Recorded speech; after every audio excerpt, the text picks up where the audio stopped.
ఏపీలోని పల్నాడులో హత్య రాజకీయాలు మరోసారి భగ్గుమన్నాయి. మాచర్ల నియోజకవర్గంలో ఇద్దరు టీడీపీ కార్యకర్తలు దారుణ హత్యకు గురయ్యారు. వెల్దుర్తి మండలం గుండ్లపాడుకు చెందిన వెంకటేశ్వర్లు, కోటేశ్వరరావు బైక్పై వెళ్తుండగా ప్రత్యర్థులు కారుతో ఢీకొట్టారు. కింద పడిన ఇద్దరిని గొడ్డళ్లతో నరికి చంపారు. వైసీపీ ప్రభుత్వంలో గుండ్లపాడుకు చెందిన తోట చంద్రయ్యను ప్రత్యర్థులు నరికి చంపారు. ఇప్పుడు మళ్లీ అదే గ్రామానికి చెందిన టీడీపీ కార్యకర్తలు హత్యకు గురవటం చర్చనీయాంశంగా మారింది.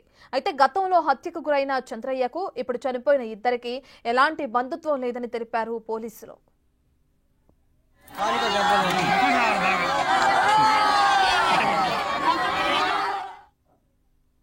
సుమారు 5 గంటల ప్రాంతంలో గుండ్లపాడు గ్రామానికి వెళ్ళేటువంటి దారిలో బోదులపాడు వద్ద టూవీలర్ మీద వెళ్తున్నటువంటి జవిశెట్టి వెంకటేశ్వరరావు అలియాస్ మద్దయ్య మరియు జవిశెట్టి కోటేశ్వరరావులను బ్లాక్ స్కార్పియోలో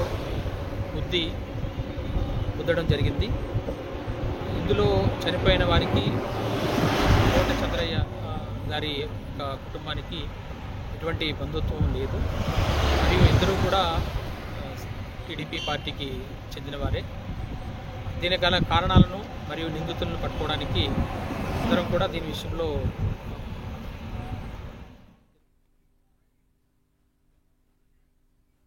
ప్రశాంతంగా ఉన్న పల్నాడు ప్రాంతంలో వైసీపీ నాయకులు అలజడులు సృష్టిస్తున్నారని ఆరోపించారు మాచర్ల తెలుగుదేశం ఎమ్మెల్యే జోలకంటి బ్రహ్మానందరెడ్డి.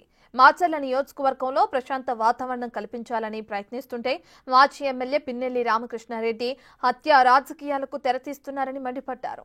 ఈ జంట హత్యలో వారి ప్రమేయం ఉందన్నారు.